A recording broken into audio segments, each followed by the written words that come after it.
Bonsoir Colline Bétou. Bonsoir. Colline, on vous connaît, vous êtes déjà venue, vous êtes conseillère juridique en droit international humanitaire. C'est ça. À vos côtés, une autre personne qu'on connaît bien, c'est Guillaume Ancel. Bonsoir Guillaume. Vous êtes un ancien officier français, chroniqueur, auteur du blog Ne pas subir, auteur par ailleurs de Saint-Cyr à l'école de la Grande Muette, paru en début d'année, je crois, chez Flammarion. Oui. C'est quoi une pause tactique, Guillaume Ancel ? Une pause tactique, c'est quand l'armée commence à dire ça ne peut pas continuer. Et en fait, c'est ce qui s'est passé dans la nuit de samedi à dimanche. L'armée israélienne publie le fait qu'elle a décidé d'appliquer une pause tactique. Alors dans un endroit très délimité, dans un temps très délimité, on est sur une route d'accès à Rafah, dans le sud de la bande de Gaza. Et l'armée israélienne dit de telle heure à telle heure, on arrêtera les combats pour permettre à l'aide humanitaire d'être acheminée. Et quelques heures après, Benjamin Netanyahou reprend immédiatement la parole pour désavouer son armée et dire non, mais il n'en est pas question.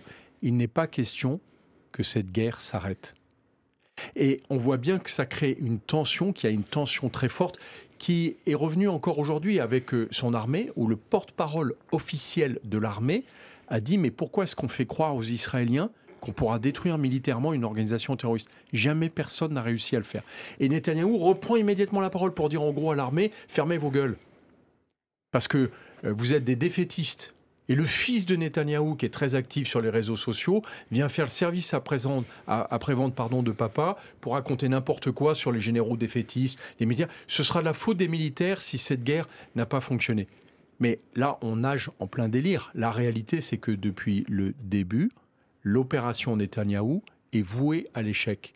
Parce que son objectif de détruire militairement une organisation terroriste. Jamais personne n'y est arrivé. À ceux qui nous rejoignent, peut-être qui ne connaissent pas ces sujets-là, pourquoi c'est très compliqué d'éradiquer, si je puis dire, une organisation terroriste par une armée régulière. Je vais le dire en deux mots. Une organisation terroriste, c'est une armée de fantômes. C'est tout sauf une armée régulière. Le Hezbollah au Liban, c'est une armée qui est structurée, organisée, qui a des uniformes, des casernes, une structure militaire. Et donc une armée peut s'attaquer à une armée. Les miliciens du Hamas, ce sont des civils qui, à un moment ou à un autre, prennent une arme. Et d'ailleurs, aujourd'hui, on est à peu près sûr qu'il n'y a jamais eu une structure avancée dans le Hamas. Il faudrait plutôt le décrire comme une espèce de galaxie de clans ou de mafias locales. Il y a quand même des chefs. Des chefs qui se tuent régulièrement entre eux ou qui prennent le pouvoir l'un sur l'autre. Mais il n'y a pas une organisation verticale. Il y a des chefs politiques du Hamas, qui d'ailleurs ne sont pas sur la bande de Gaza, et puis il y a des chefs militaires au gré de l'influence de tel ou tel groupe. Et par conséquent, militairement, c'est très difficile de s'attaquer à eux, parce que c'est comme vouloir effacer des fantômes. On en tue un, mais il y en a 5 qui prennent leur place. On massacre et on bombarde, ce qu'a fait quotidiennement l'armée israélienne depuis maintenant presque 9 mois sur la bande de Gaza, et on garantit leur recrutement pour les 20 années à venir. Et c'est ça que disent aujourd'hui quelques militaires israéliens. Je rappelle qu'il y a 3 semaines, Benny Gantz, qui est un ancien général qui était dans le cabinet militaire de Netanyahou, a démissionné, dégoûté par ce qui s'est passé, et en particulier par un incident, qui n'est pas un incident d'ailleurs, qui est un événement. Netanyahou était censé répondre à un projet de cessez-le-feu qui est porté par le président américain Joe Biden, et qui se basait sur les demandes de Netanyahou. Donc on était tous persuadés que le projet devait aboutir, puisqu'il émanait directement du cabinet de Netanyahou. Or, que fait Netanyahou pour empêcher que ce cessez-le-feu ait lieu? Il déclenche une opération qui était préparée depuis plusieurs semaines pour aller chercher par la force et en plein jour 4 otages dans la bande de Gaza et qui vont faire presque 300 morts. Il sait pertinemment qu'en faisant ça, il stoppe toute discussion avec le Hamas, qui évidemment est horrifié, et dit mais comment en pleine négociation vous pouvez déclencher une opération aussi catastrophique? Et lui, il met en avant les 4 otages qu'il a libérés, en oubliant de dire que dans le projet, il y avait la libération d'au moins 40 otages. Ça veut dire qu'il a sacrifié la vie d'une 40aine d'otages uniquement pour empêcher que le cessez-le-feu arrive. Et c'est là où je voulais en venir, pour laisser la parole à Colline, c'est que, en fait, Netanyahou est une grande partie du problème de cette guerre, qui danse un tango mortel avec le Hamas. Les deux veulent continuer à tout prix la guerre. Tant qu'ils seront là, je pense qu'il n'y a aucune possibilité de sortie de la guerre. Colline Bétou. Oui, alors il y a beaucoup d'éléments sur lesquels j'aimerais rebondir qui sont très intéressants et que je peux compléter avec au moins 20 minutes pour le faire. Avec un point de vue peut-être plus juridique. D'abord, concernant la pause tactique, alors ça pourrait s'apparenter dans un autre langage à ce qu'on appellerait une trêve humanitaire, c'est-à-dire une suspension des combats délimités géographiquement et dans le temps. Sur une plage horaire particulière. Voilà, exactement, qui est finalement décidée pour diverses raisons. Et là, ce qui est intéressant, et je rebondis sur les propos de Guillaume, c'est que vraiment... il y a en effet, alors je ne vais pas commenter de décisions politiques parce que moi je suis juriste, donc c'est vraiment pas mon domaine, mais c'est intéressant de voir parfois la dichotomie qu'il peut y avoir entre les dirigeants politiques et ceux qui sont sur le terrain, qu'ils soient militaires ou humanitaires. D'ailleurs, ils sont confrontés à la même réalité.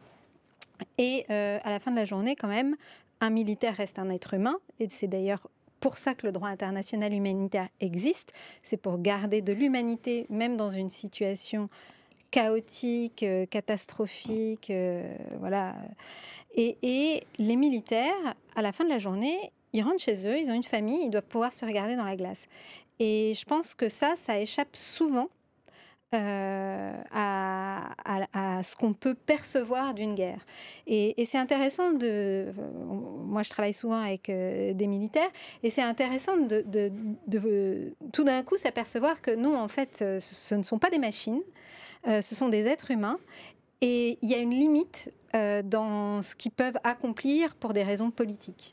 Parce que, surtout une armée comme l'armée israélienne, qui a été formée au droit international humanitaire, voilà, ça reste des êtres humains. Après, je ne commente absolument pas le fait que le droit a été violé ou pas.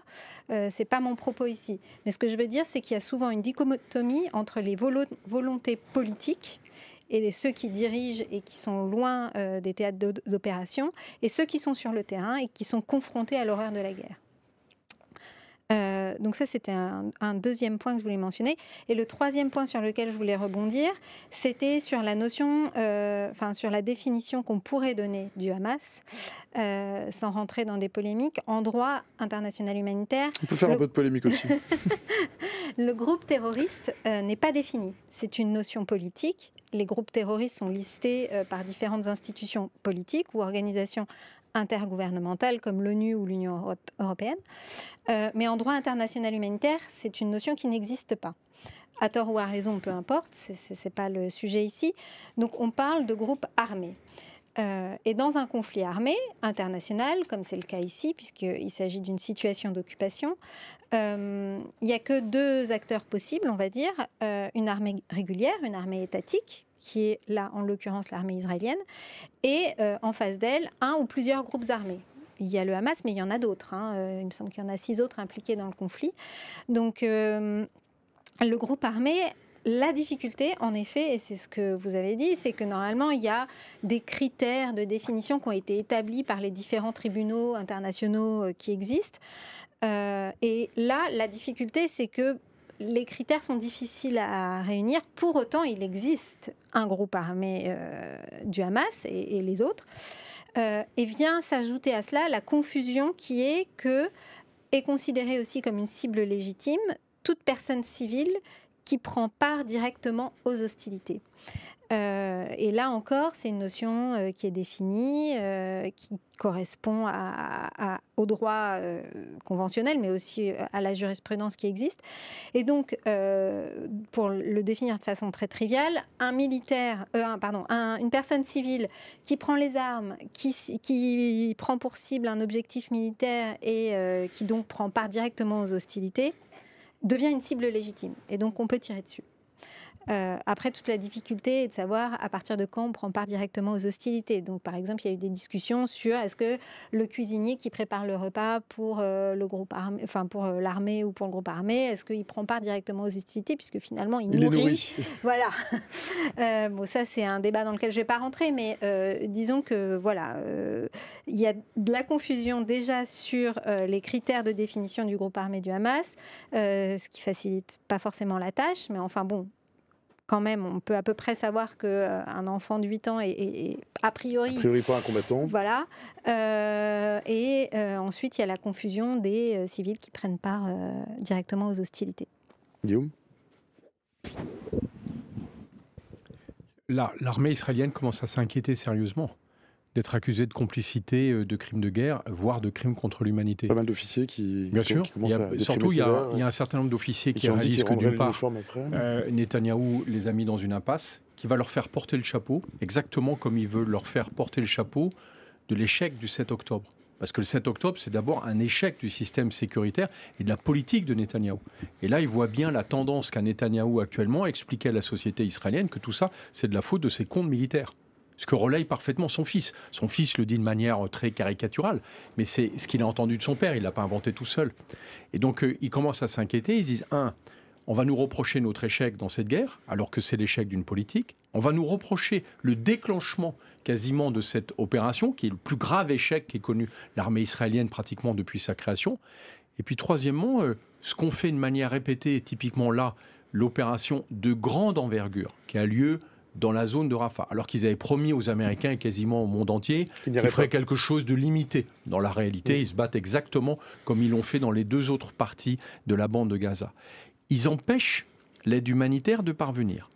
Et donc, ils voient bien qu'à un moment, outre les blessures et les morts de guerre, il y aura des blessures et des morts par tout simplement manque de nourriture, d'eau, de soins, de tout. Et donc, ils ne veulent pas être accusés de ça. Ça va, je pense qu'ils portent une charge suffisamment lourde, et c'est pour ça qu'ils voulaient rétablir, avec cette pause tactique, au moins le fait que l'aide humanitaire, c'est des centaines de camions qui attendent, puissent rentrer, délivrer leur aide, et qu'on ne puisse pas reprocher aux militaires israéliens d'avoir empêché ça. Sachant qu'ils empêchent déjà les journalistes de rentrer dans la bande de Gaza, ce qui est quand même assez inouï. Ils empêchent les civils palestiniens de quitter la bande de Gaza, ce qui est totalement contraire au droit international, et puis surtout dans leur frappe. Parce qu'on est au même rythme de frappe que depuis le début du conflit. On est à 300 bombardements par jour en moyenne. Pour 90%, ils ne font que des victimes civiles. Donc ils savent très bien que tout ça leur retombera sur la tête, même s'ils essaieront de dire « mais le gouvernement Netanyahou nous a autorisé un tel taux de pertes collatérales ». N'empêche que c'est eux qui le font. Et donc bien sûr, ce à quoi on assiste actuellement, c'est une forme de déchirure au sein de l'armée israélienne, de militaires qui réalisent que cette stratégie est une impasse et qui ne veulent pas avoir à porter cet échec. Ça a un écho dans la population israélienne, dans l'opinion publique ? Alors, je ne sais pas, je ne peux pas répondre à cette Est-ce que c'est de nature cette question, mais à infléchir certain. quelque chose chez Benyamin Netanyahou ? C'est ça ma question en fait. Alors, ça, je ne peux pas vous répondre non plus parce que je ne suis pas dans sa tête. Je ne suis pas non plus au fait de l'opinion dans la population israélienne, mais je n'ai aucun doute qu'il y a des gens qui défendent le droit international humanitaire comme partout dans le monde, dans la population, et qui essayent d'influencer le gouvernement israélien pour que ce droit soit respecté. Parce que, encore une fois, je l'ai dit tout à l'heure, mais je veux dire, ce qui fait que... Enfin, pourquoi ce droit existe, c'est parce que on veut préserver notre humanité commune. Et ça, ça me paraît être une évidence qu'en Israël, il y a des milliers de personnes qui défendent cette idée. Ça me paraît évident, comme il y en a partout dans le monde, dans tous les conflits, il y a plus d'une centaine de conflits dans le monde, ça me paraît évident que c'est le cas. Et simplement pour mentionner un point sur l'acheminement de l'aide, ce conflit a ça de particulier qu'il se déroule en grande majorité, enfin, si ce n'est la totalité du conflit, se déroule dans des zones urbaines. Et c'est là encore une difficulté supplémentaire. Je ne justifie ou ne pardonne en rien les crimes qui ont été commis. Mais comme je le disais tout à l'heure pour les groupes armés, il y a une difficulté supplémentaire, sachant que l'intelligence artificielle utilisée, enfin certains systèmes utilisés par l'armée israélienne ont une marge d'erreur de 10% lors des frappes. la difficulté, c'est que les frappes se passent dans des zones densément peuplées. Alors, avec une marge d'erreur de 10%, voilà, même si on cible quelques personnes, ça reste quand même un gros pourcentage dans une zone aussi densément peuplée. Donc, je dirais que quand on parle de pause tactique ou de trêve humanitaire, c'est bien, mais c'est loin d'être suffisant, malheureusement. Et ça, je pense que dans la population israélienne, ils en sont. Enfin, il y a une part de la population qui en est tout à fait consciente. Guillaume Ancel. Colin, peut-être deux choses. D'abord sur l'utilisation, des moyens offensifs que font actuellement les militaires israéliens. Leurs moyens sont disproportionnés. Je vais prendre qu'un seul exemple. Un tiers des munitions qu'ils utilisent pour les bombardements, donc 100, ils font 300 bombardements par jour. Il y a 100 bombardements par jour qui sont menés avec des bombes d'une tonne. Une bombe d'une tonne, c'est fait pour voir un immeuble de 4 étages s'effondrer en une seule fois. Je suis désolé, mais ce n'est pas une arme pour cibler, c'est une arme de destruction. Je ne vais pas dire massive, mais c'est une arme de destruction.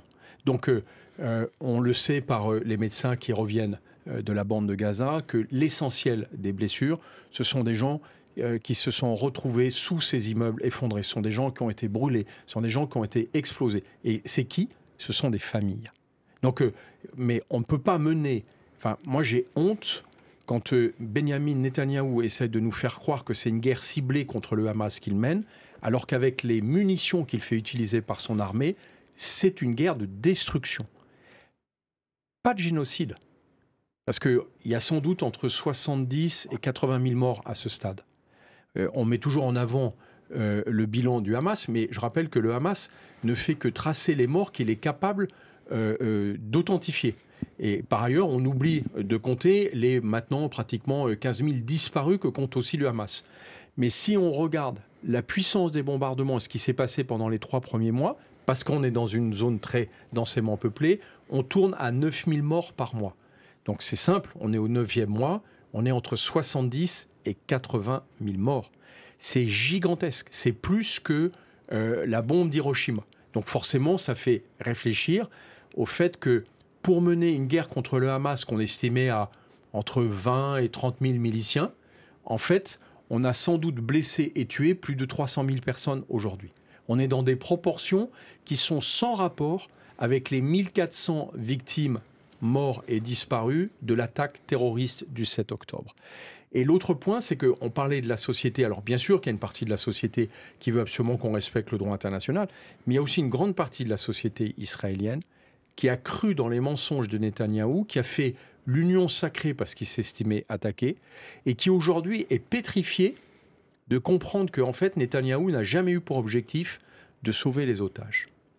Et ça, je pense que c'est ça qui va le faire chuter, c'est qu'il a trop menti aux Israéliens, et on sait que dans la culture israélienne, un otage, c'est sacré. On doit tout faire pour le sortir. Même si on doit l'échanger contre 1000 prisonniers palestiniens, on doit récupérer un otage. Aujourd'hui, sur les plus de 110 qui sont officiellement aux mains du Hamas, on pense qu'il y en a entre 40 et 50 qui sont encore vivants. C'est sans doute le grand maximum. Et là, si Netanyahou avait accepté le projet de Biden, les Israéliens auraient pu récupérer non pas 4 otages, mais 40. Et ça, c'est inacceptable pour les Israéliens. Et je pense que c'est pour ça qu'il y a des manifestations de plus en plus importantes en Israël, de gens qui comprennent que Netanyahou leur ment depuis le début, sans doute depuis des années, et que donc il faut le sortir du pouvoir avant qu'il mette Israël dans une situation, injustifiable. Non, juste pour rajouter un petit mot concernant la proposition de Biden, donc, qui a été, on peut dire en quelque sorte, entérinée par le Conseil de sécurité grâce à la résolution qui est passée le 10 juin dernier. Il semblerait que Israël s'est engagée à la respecter. C'est pas la première qu'elle s'engage à respecter. Et qu'elle ne respecte pas vraiment. Voilà, y compris les accords d'Oslo. Mais voilà, disons que c'est un signe plutôt positif, avec donc 3 étapes qui implique un cessez-le-feu et la libération des otages, puisque la prise d'otages est également interdite par le droit international humanitaire, je le rappelle, même si ça va sans dire. Et donc, bon, cette résolution, à part une abstention de la Russie, elle semble quand même aller dans la bonne voie, être soutenue par la plupart. Et puis, pour une fois, il n'y a pas de veto, puisque c'est quand même la proposition de Biden qui est à l'origine de cette résolution. Donc, on va voir ce que ça donne. Peut-être que cette... Mais qu'est-ce qui aurait changé dans la tête de Netanyahou entre deux? Alors, dans sa tête, je n'y suis toujours pas. Toujours pas dans sa tête. Mais la situation n'a pas changé en réalité. Mais peut-être que la situation n'a pas changé, mais peut-être que la diplomatie américaine s'est un peu renforcée, je ne sais pas. Mais j'imagine que ça fait partie des éléments qui ont influencé cette décision. Guillaume ? À ce stade, je pense que Netanyahou fera tout pour empêcher cette résolution en fait, d'être adoptée. Parce que tout le monde est pour, sauf le Hamas et Netanyahou. Le Hamas, parce qu'ils l'ont dit, eux, leur objectif, c'est de s'installer dans un état de guerre permanent contre Israël. Et Netanyahou, parce que si la guerre s'arrête, il est obligé de rendre des comptes à la société israélienne et il se fait clouer au pilori. Donc en fait, les deux veulent continuer la guerre. Pour moi, Netanyahou, en tout cas, c'est les signes qu'il montre depuis maintenant 3 semaines que Joe Biden a fait cette proposition. Il fait tout pour faire chuter ces propositions systématiquement. Et manifestement, ce qu'il appelle de ses voeux, c'est de pouvoir tenir jusqu'à l'élection présidentielle, persuadé qu'il est que Donald Trump serait élu et qu'il aurait son soutien éternel. Et on le voit actuellement dans sa relation avec le Liban. Alors que l'Iran...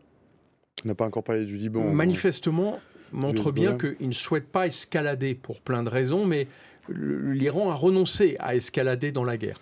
C'est Netanyahou qui essaye de déclencher une guerre contre le Hezbollah au Liban. Pourquoi ?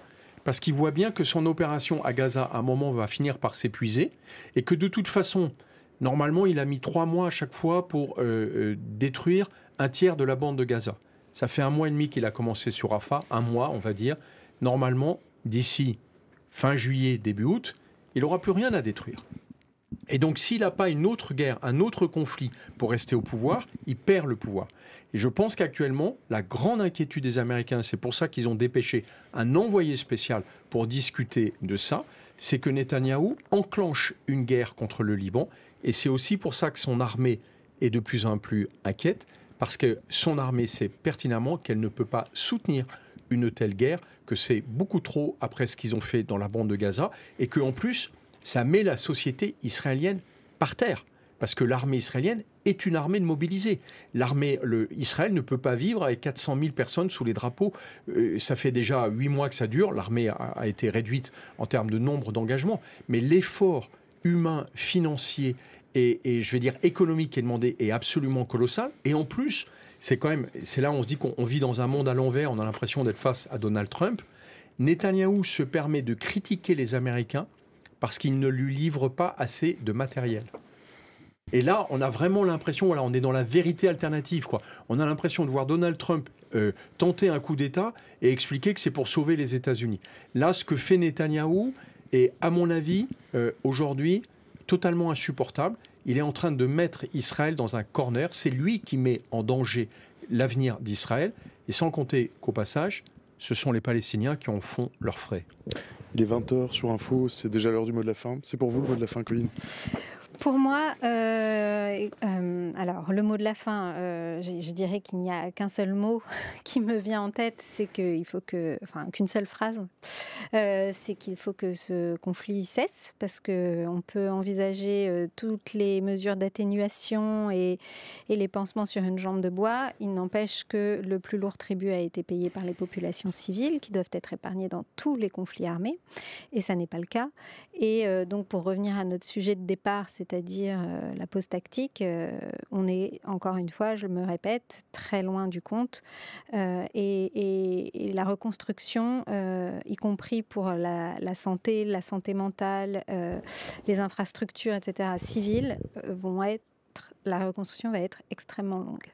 Guillaume Ancel, le mot de la fin, aussi. Oui, je vais faire simple. Cette pause tactique, c'est une farce politique. Parce qu'en fait, les acteurs qui sont engagés dans cette guerre ne veulent pas en entendre parler. Et ce qui est dramatique, c'est qu'en refusant cette pause tactique, Netanyahou montre à son armée qu'il est incapable de l'écouter, même quand celle-ci lui dit maintenant il faut s'arrêter, on ne peut pas aller plus loin que ça. Donc je pense que c'est l'illustration de ce qu'est un extrémiste. À un moment en France, on s'interroge sur ce que feraient des extrémistes s'ils arrivaient au pouvoir. S'ils veulent essayer un truc qu'ils ne connaissent pas, comme le disaient tout à l'heure les intervenants, un truc qu'ils n'ont jamais essayé, ils n'ont qu'à regarder du côté Netanyahou. Voilà comment termine un gouvernement extrémiste. Merci Guillaume Ancel, merci Corinne Bétou, 20h01, passé de 40 secondes, on finit un petit peu en retard, mais on a commencé un petit peu en retard. Merci à tous les deux d'avoir répondu aux questions du chat, tenté d'y répondre, d'avoir répondu en tout cas à mes questions. Merci à vous, bien sûr aussi, dans le chat, vous qui nous écoutez, qui nous regardez, qui êtes chaque fois plus nombreux, on s'en félicite, même si l'actu est un peu chargée, un peu lourde en ce moment. Merci pour vos coups de gueule, merci pour vos sympathies, merci aussi bien sûr à ma droite à Cyril Belta à la Réal, merci à Steph Berlu au visuel là-haut au 4e étage à France Info, merci à Jérém à la Modé qui a beaucoup de boulot en ce moment, parce qu'il est tout seul pour vous lire, pour vous censurer parfois, parce que vous n'êtes pas toujours très gentil, mais aussi pour vous lire et puis pour vous répondre. Merci Jérém pour ta patience et ta diplomatie, merci à Joey bien sûr à la programmation, qui remplace Mathis qui est parti en vacances, parce que Mathis parfois prend des vacances. Pour ceux qui nous ont rejoints en cours de route, le stream est disponible en replay sur Twitch, il est aussi disponible en replay sur YouTube, et il est aussi disponible en replay sur le site de France Info. Le site de France Info, c'est franceinfo.fr pour ceux qui voudraient le réécouter avec les oreilles, puisqu'à la maison de la radio, on fait écouter parfois du son. En tout cas, c'est encore le cas. Vous pouvez retrouver les 2 heures de stream sur la plateforme de Radio France, la plateforme de podcast. Prochain stream, jeudi prochain. On sera 3 jours du premier tour des élections législatives. Vous pouvez d'ailleurs déjà noter sur vos agendas que ce dimanche soir-là, on sera en direct pour 3 heures de stream pour commenter le résultat de l'élection. Donc notez bien ces 2 rendez-vous. Jeudi prochain, 18h, 20h. Puis dimanche de la semaine prochaine, 20h, 23h. Pas vraiment de bonheur, mais j'espère de relative bonne humeur. Et d'ici là, je vous souhaite une excellente soirée à tous. Salut.